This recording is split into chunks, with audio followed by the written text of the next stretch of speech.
Welcome to Downtown Sports. My name is Downtown Stephen Brown, and in today's video, the Toronto Maple Leafs made some cuts to their roster before opening night, so we're going to be talking about them.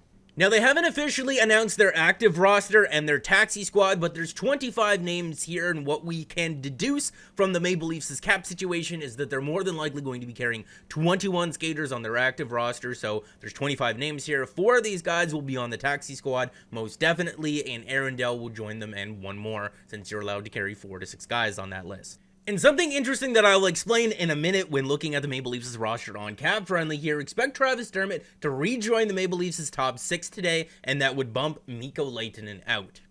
So Sheldon Keefe has kind of explained that the Maple Leafs would like to use 11 forwards and 7 defensemen more often, but we will also see the traditional 12 forwards and 6 defensemen as well. So on nights where the Maple Leafs are using 12 forwards and 6 defensemen, think of Alexander Barabanov there as a placeholder. He represents a player that is in the Maple Leafs' lineup, but is also exempt from waivers. That's the important thing. And on nights where the Maple Leafs are using 11 forwards and 7 defensemen, which I suspect to be most nights, Mikko Lehtonen is going to be in the lineup, and I think that Zach Bogosian slides more into a penalty killer specialty role. So you're allowed to carry 4 to 6 skaters on the taxi squad at any given time, and if the players on your taxi squad require waivers, they will be subject to waivers. And the whole point of the taxi squad is to make these players interchangeable. So to have players on your taxi squad who would require waivers, aside from a goalie, of course, wouldn't make sense. We're looking for guys who can be freely called up and sent down with no restrictions. On days where the Maple Leafs are not playing a game, from a salary cap perspective, it doesn't make sense to have Mikko Lehtonen on the active roster. It's best to picture the salary cap as a budget or an allowance. You have $81.5 million to spend over the course of the entire season. And when spending that $81.5 million, it's best to imagine it as if the players were being paid on a daily basis. So if you have an off day, and if you have a player on your roster who is exempt from waivers and can be sent up and down freely with no restrictions, it doesn't make sense to have him on the active roster that day. You can send him down and you don't have to pay him for that day. Now, sending Mikko Lehtonen down or taking him off of the active roster for just a day is not going to make that drastic of a difference in the salary cap. It might only be a couple of $1,000s each time you do that the Maple Leafs are saving, but those couple of $1,000s might be very crucial when it comes down to the trade deadline or later on in the season. Because if the Maple Leafs bank enough cap space, they may be able to afford an extra guy on their active roster later on in the season. Because the cap space up in the corner there, that is a true $666,000. But as the season progresses, players are getting paid their salary. And as they get paid their salary, there's less money owed to them. And you only have to have, at any given point, if you want to fit a player under your salary cap, the money that they are owed from that day in the season until the end of the year. So if you want to add a player with an annual average value of $5 million, and it's exactly halfway through the season, you don't need $5 million in cap space. You only need $2.5 million in cap space. And if the Maple Leafs want to guarantee that they will have access to Nick Robertson all year long and for their playoffs, it's very important that they save every dollar that they possibly can to later afford a 22-man roster. Because if the Ontario Hockey League resumes play, Nick Robertson is not eligible. He's not allowed to be on the taxi squad. He needs to be on the active roster. And sure, they could just place a guy like Travis Boyd on waivers and they would be able to afford to have Nick Robertson on the active roster. But the whole point of this is to figure out a way to navigate this situation without being forced to make a move that you don't want to make. There's going to be injuries. If the Maple Leafs really like Travis Boyd, he plays center. He plays on the penalty kill. That's a valuable depth player to have. I know that that's a lot of cow poop and nonsense that most of you don't care to know, but if you saw the tweet in regards to Travis Dermott rejoining the Maple Leafs' top 6 and you were wondering, well, why would they bump Mikko Lehtonen out of it? That doesn't make any sense. That's why. And I know I analyzed Travis Dermott being outside of that initial top 6 in depth in my previous video, and I will leave that linked above the screen and at the end of this video.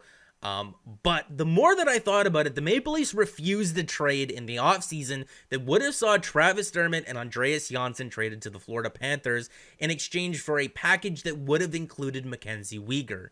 And the Maple Leafs were willing to trade Andreas Johnsson. They had to trade Andreas Johnsson. They did trade Andreas Johnsson. So the fact that that deal didn't work out, we don't know all the details in it. It could have been that the Florida Panthers made a breakthrough in the negotiations with Weegar and they were able to get him on a more favorable deal and they changed their mind on trading him. Or it could be that the Toronto Maple Leafs really didn't want to trade Travis Dermott. And I think that the Toronto Maple Leafs really don't want to trade Travis Dermott. At least not for nothing or just draft picks. I mean, if it was just draft picks, they're not going to get a lot back for him. But if it was in a deal or in a package that would have saw them net a defenseman like Mackenzie Weegar, they should have heavily considered it, and it sounded like they did. Gonna touch on Adam Brooks and then Pierre Engvall because there's an interesting situation with Pierre Engvall that we need to touch on in this video, but Adam Brooks first. I was really happy to see him make that cut. I don't know if he's going to be on the taxi squad. I don't know what his role is going to be in 2021 for the Maple Leafs organization, but really happy to see that they value this player because I'm a huge fan of this guy. In 7 games last year with the Leafs, he had 3 points. He absolutely ripped up the WHL in back-to-back seasons there. He was a very important part of the Toronto Marlies for the last 2 seasons. I'm a huge fan of this guy. And I know this guy's 24, turning 25 in May, but I think that he has the potential to be a very good third or fourth line center. And as we've seen over the last couple of years where the Maple Leafs have traded second-round picks to acquire a fourth line center heading into the playoffs, players like this are important. Huge Adam Brooks fan. I think that he does make headway in the NHL either this year or next year, and hopefully it's with the Toronto Maple Leafs. Pierre Engvall signed that contract extension for $1.2 million a season. I think it priced him out of him being a Maple Leaf. And it's not that Pierre isn't a capable player. He's a very good third or fourth liner on most teams in the NHL, but when looking at his competition and how much money they make, it just doesn't make sense money-wise for the Toronto Maple Leafs. And also, this plays a factor into it too. For the Leafs, this is very relevant with Pierre Engvall. His waiver exemption now ends after 7 games played instead of just 15. And like I said earlier in the video, it only makes sense to have players on your taxi squad who are exempt from waivers. Sheldon Keefe has called out this player. He wants more from him. He was a very integral piece of the Toronto Marlies, and Sheldon Keefe was the coach there. He knows what this guy is capable of, and after Pierre scored in the scrimmage, Sheldon Keefe had some choice comments for him. Basically, yeah, it's about time that he scored that goal. Like I've already said, and like I've stated in past videos, I think that Engvall is a very capable player, but when you factor in that the coach wants more from him, the waiver situation isn't very good, the money situation doesn't really make sense with what the Maple Leafs are trying to do this season, it kind of makes sense why he was the odd man out. But I maintain, and you guys can hold me to this is a hill that I will die on, Pierre Engvall's days with the Toronto Maple Leafs are not over. He will be in the playoff lineup. Pierre Engvall was one of the Toronto Maple Leafs' better defensive forwards last season, but he went through an absolute huge, miserable scoring drought where I think he only had 1 goal in like 20 games, and that's just not acceptable for a top 9 player in the NHL. It's going to be a little bit of a mouthful here, but these are individual player stats on the penalty kill, minimum 50 minutes played last season, and Pierre Engvall, in terms of scoring chances against per 60, he is 3rd here with the 3rd least scoring chances against when he is on the ice for the Maple Leafs' penalty kill. This guy is very, very effective on the penalty kill. Even if that's against teams' second power play units, that is still very, very impressive, and this is a guy that the Maple Leafs will miss on their penalty kill.